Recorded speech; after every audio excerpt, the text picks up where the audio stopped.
The Global Peace Summit was meant to be symbol of hope. World leaders dressed in sharp suits and guarded smiles sat beneath glowing lights. Cameras clicked. Every second was broadcast live. The world was watching. Among them sat Captain Ibrahim Traoré of Burkina Faso, young, firm, silent. His eyes scanned the room.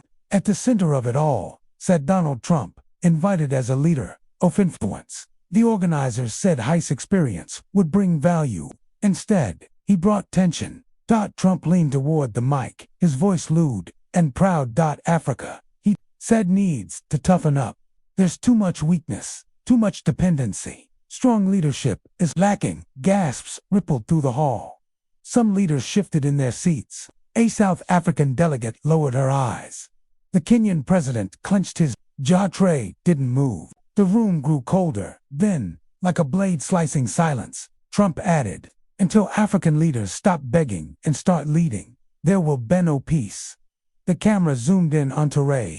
He hadn't blinked, but behind those eyes there was fire and something coming. You could hear a pin drop. Trump leaned back, smirking, completely unaware that he had just awakened something he couldn't control. Captain Traoré didn't rise, not yet. He sat with his hands folded, his back straight, calm, watching. One by one, heads in the room turned toward him. Was he going to respond? Was going to stay quiet? A Nigerian journalist whispered into her neck. Everyone's watching Traoré, but he, still like a lion, deciding whether to roar or wait. The moderator cleared his throat. Shall we move on to the climate report? But something about excellence wouldn't break. A young boy watching the summit from a school in Ouagadougou stared at the screen. He's going to say something, he whispered. His teacher nodded slowly. Then Trump moved. His hand reached forth mic, not rushed, deliberate, and without standing. He said quietly, Mr. Trump, you speak of strength, but you confuse cruelty with courage. The moderator froze. Trump sat up. The camera zoomed, and all over the world, people leaned in because Captain Ibrahim Traoré had just started to speak, and no one was ready for what came next. Traoré stood slowly, not in anger, not for drama, but with something heavier purpose. He adjusted his jacket and stepped forward, his voice calm but piercing. You speak of African weakness, he said. But who weakened Africa?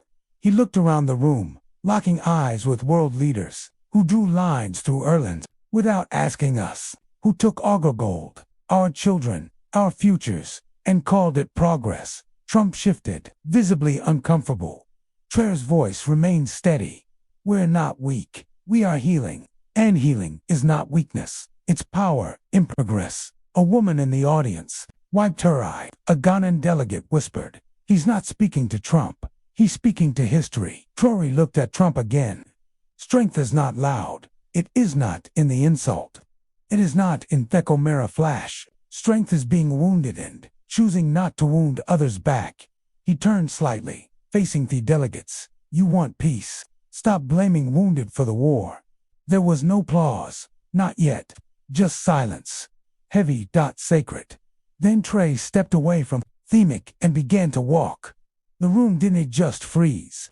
It broke, and he hadn't even said his final words yet. The moment Captain Traoré turned his back to the podium, the cameras followed him. Not a single word spoken, just the sound of his boots echoing through the marble floor of the Peace Summit chamber. Delegates didn't move. Some had tears in their eyes. Some looked down, ashamed. Others looked straight at Trump, whose smirk was now gone. But one camera caught something else. A little girl in the audience, seated beside her diplomat mother, staring at Trump with wide eyes. She whispered, why did he walk away? The mother, voice trembling, replied, because some of them is whacking away is the loudest protest. Twitter exploded.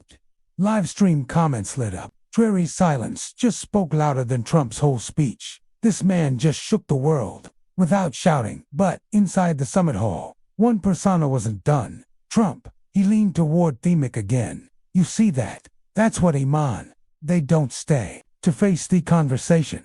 But this time, the audience didn't clap. And just outside the hall, Traoré stopped at the doors. He turned slightly, as if considering whether to say one more thing. And when he did, the room would never forget it. Trey turned fully around. He didn't walk back. He simply stood near the doors and faced the room one last time, and then calmly, clearly hissed, "Africa is not weak. It is wounded. But even a wounded lion is still a lion." The room went silent again. He continued, "You speak of stronger leadership, but you mean obedience. We were not born to obey empires. We were born to free ourselves." Someone gasped softly. Trump blinked at. His mouth twitched. Char's eyes didn't leave him.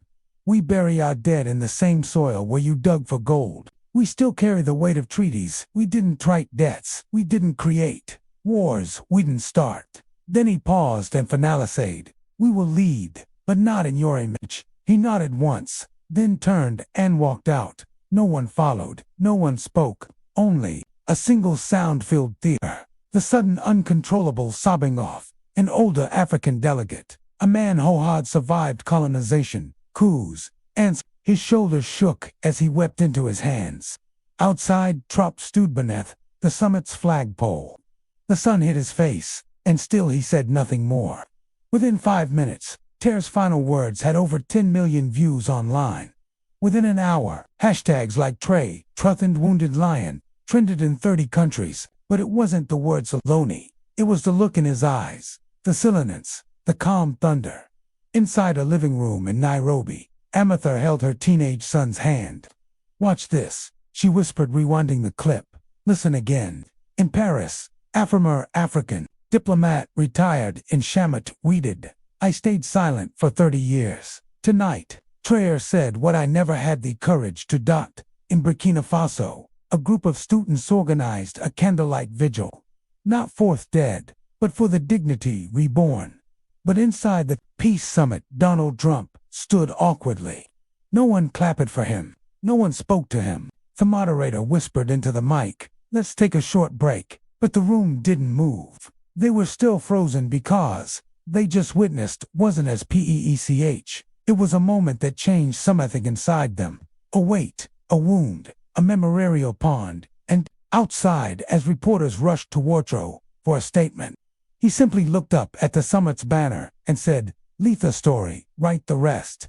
Outside the peace summit, reporters swarmed Trop, but he said nothing. No slogans, no just presence. He entered his black SUV without speaking a word. But inside the hall, silence still held the air hostage. A delegate from Uganda whispered, "I felt ashamed." The moderator asked if the summit should prost. "No," said a delegate from South Africa. "We need to sit with what just happened." One American journalist commented live, "I've covered summits for 15 years, but this feels like history. Like when Mandela walked out African. Like when MLK spoke in Washington." Trump tried to reclaim the mic, but something had shifted. His voice sounded smaller now, uncertain. In a school in Senegal, a teacher paused the class and played the full video of Trump's speech. By the end, 3 girls were crying. A boy in the back whispered, "Hesed, what my grandfather never could." That night, Warren the Lion walking trended in 40 countries, but Traoré didn't tweet. He was somewhere else, quiet, still planning something far deeper than a response. In the hours after Trump's walkout, something strange began happening across Africa. In ARA, a taxi driver refused payment from a student wearing a Burkina flag on his backpack. "Traoré speaks for all of us," he said. "This rides on me." In logos, to rival student groups, canceled a protest and instead held unity march, holding signs that read, "We're not weak, we are wounded." In Paris, a Congolese French rapper dropped a spoken word poem titled The Walkout. It hit 1 million views in 2 hours. But inside the peace summit, Trump was restless. He had not expected this. He called it a media stunt. Beautiful, the American delegates seemed distant now. One of them quietly texted his wife, "I think we just witnessed said something that might define a generation." Meanwhile, Traoré landed quietly in Ouagadougou. He was welcomed, not by crowds, but by silence. Children watched from behind fences. Mothers placed hands over their hearts. One old man touched Traoré's arm gently and whispered, "Thank you for speaking to the bones beneath our soil." Traoré didn't respond. His heart was But something inside him had changed. That evening, True sat alone in his office. No advisors, no press, just silence. He watched the speech replayed on Asmo tablet again and again. But then an email came in. It was from a mother in rural Sudan. No fancy titles, not politics, just this. Captain Traoré Myson is 10. He was born during the war today. He watched your speech and said, "Mama, he sounds like a dad." I cried for a long time, not because I was sad, but because for the first time I felt like Africa had someone who wouldn't leave us behind. Thank you, Traoré closed his eyes. He didn't cry, but something inside him cracked open. Later, he called a private meeting, not with generals or ministers, but with school teachers, nurses, market women, and youth leaders. He sat in the middle of the room, no uniform, just a man among his people. "I need your voices," he said, "because this fight is not in the summit halls, it's in the hearts of our children, and outside the streets of Burkina Faso. Candles, not for mourning, but for waking." Something had started, and it would not stop. That night, in a quiet neighborhood of Bob Duasso, an old man sat on a wooden chair with a small radio in his lap. His name was Yakuba True, Ibrahim's father. He wasn't a politician, just a retired school teacher with a broken clock on the wall and a photo of his late wife on the shelf. He listened to his son's speech on repeat over and over, and each time he whispered softly, "You said what I couldn't say, and 78, what your grandfather didn't survive long enough to say." The neighbor children gathered by the door, asking if the man on the radio was really his son. He smiled. "Yes, but now he belongs to more than just me." He reached for an old photo album and opened to a black and white picture of Ibrahim, at age 6, holding a stick like a sword. He always hated bullies. Yakuba chuckled. Then his voice cracked. But he never became one. That night in that small house, the power went out. But the candlelight flickered on his face, and in the silence, you could hear something ancient and sacred, a father's pride wrapped in quiet tears. 2 days after the summit, in a dusty military base near the Mali border, young Burkina-based soldiers gathered therein, a small projector. No one barked orders, no drills, just silence and ice cream. Someone hit play. They watched trays walk out again. Some stood, some sat cross-legged. The youngest among them, just 19, held back tears. He had joined the army to feed his family. He thought leadership meant shouting, medals, and fear. But now he saw something else. One commander paused the video and asked, "What did he teach you?" No one answered right away. Then a female officer stood up and said, "He showed method. Strength doesn't mean power over others. It means dignity. It means without pride." Another soldier added, "He didn't insult Trump. He didn't shout. He just stood with truth." They played the clip again and again. Outside, the desert wind blew softly. But inside that small room, something unspoken settled into their hearts. They weren't just protecting borders. Now they were protecting something bigger. Hope. And for the first time, they believed they were part of something more than a uniform. They were part of a VOI stat in a tiny village near the Ghana border. 8-year-old Aminata walked barefoot across dry earth, carrying a plastic jug of water on her head. Her sandals had broken months ago. But that day, her mother came running. "Amina, come quick, they're playing Thespage again." She dropped the jug and followed the sound to a neighbor's Solaraport TV, where 10 people had gathered under a tree. She saw a man in uniform. She didn't know his name, but she saw something in his eyes. She watched him speak about pain, about strength, a booth soil that remembers. And when he turned and walked out, she whispered, "He walks like someone who's already winning." She didn't fully understand the politics, but she understood one thing. He looked like he cared. And that night, while others talked, Amanatata picked up a stick and scratched something into the earth. "We are not weak." It didn't matter if it was wiped away by wind the next day. What mattered was that it was said. For the first time, she believed. Her voice mattered. For the first time, she believed Burkina Faso mattered. And that belief was everything. In a quiet home in Ouagadougou, a woman named Osechu, now 87, sat alone with a rusted tin box. Inside were letters written by her late husband, a former freedom fighter sent to the French government in the 1960s, begging for roads, for books, for hospitals. No replies ever came. For 60 years, she kept those letters, folded carefully, pages. But today, her granddaughter showed her a phone screen. Tro's speech upset you. Squinted, her hands trembled, ass reached for the volume. She listened to every word, and when Traoré said, "We were not born to obey empires," she closed her eyes and whispered, "He said it." Finally, someone said it.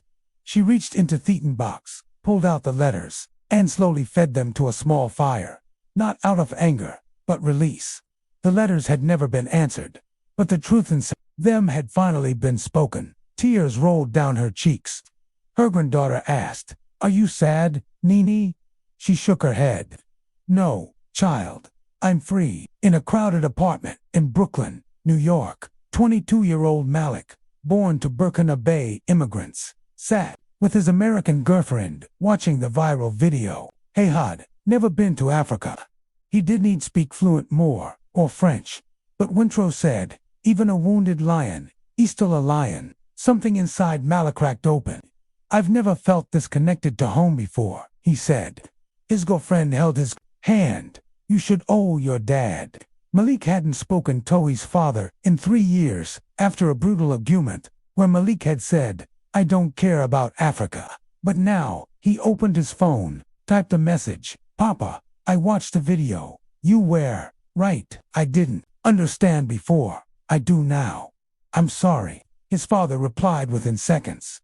Just one line, "Come home, son. The lion is roaring again." That night, Malik searched for a ticket to Ouagadougou, not for vacation, not for sightseeing, but for healing. And far away in the same city, Captain Traoré stood quietly at a children's hospital, donating anonymously. He didn't want credit. He just wanted to lift what Traoré had once dropped in a remote village near Burkina Faso's northern border. 11-year-old Issa sat by a cracked radio with a small hand-me drum in his lap. His father had been taken by extremists. 2 years earlier, his school had closed. His voice had gone quiet. But then, he heard this. He didn't understand every word, but something in Trop's tone, calm, strong, sorrowful, shook him. He picked up his drum and began to play. Not loud, not wild, just a steady, slow beat. Neighbors came out to listen. The village elder knelt beside him and said, "What are you playing, boy?" Issa replied, "I don't know.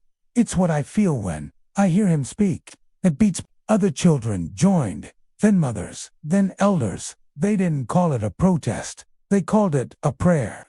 A prayer that a man somewhere was leading not for power, but for them.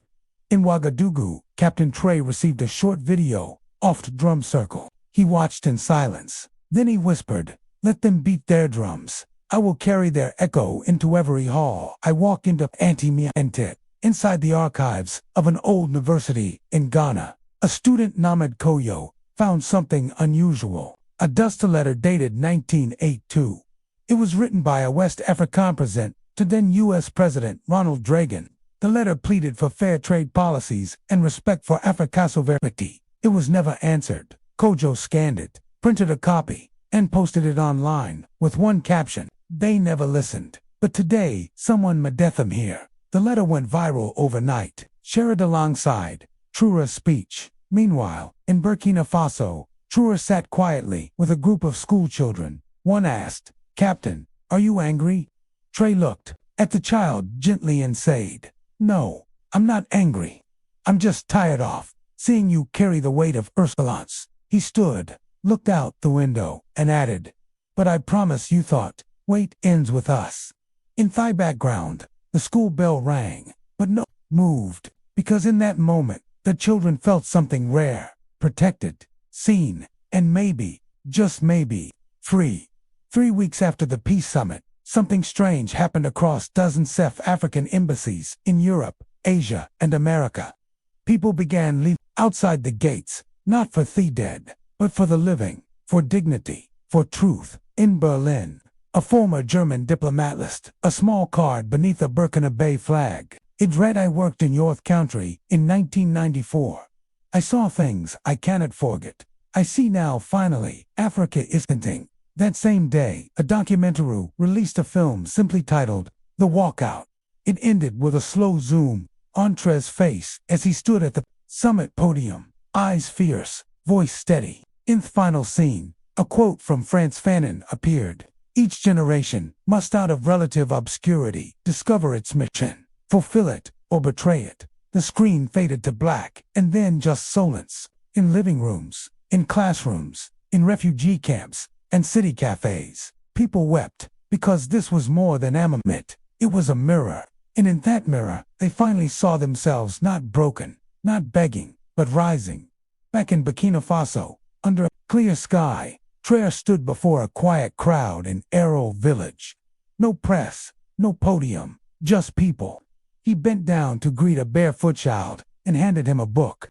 Then he looked out across the field and said, "The world heard our voice, but the work began now, not in speeches, but in schools, in fields, in families." He placed his hand on his heart. "And if they ever try to bury us again, they'll find we were seeds." The crowd didn't cheer. They stood, many with tears in their eyes. A woman whispered, "My grandfather died with his truth locked in his throat, but today I heard it spoken." That night, across the world, people posted their own stories, their wounds, their hopes, using the hashtag, "The Walkout was Forest." And as the sun set, children in Ouagadougou painted murals of Traoré, not as a heroine armor, but as a father standing beside them. If this story touched your heart, if you could read or remembered something your parents or grandparents once said, leave your comment. Tell the world what this moment means to you. Let your voice join the echo. And if you believe that dignity, courage, and truth still matter, please like this video. Subscribe to this channel for more powerful stories that speak for Thesiland, stand for the brave, and honor our truth. Your comment may inspire some who thought no one else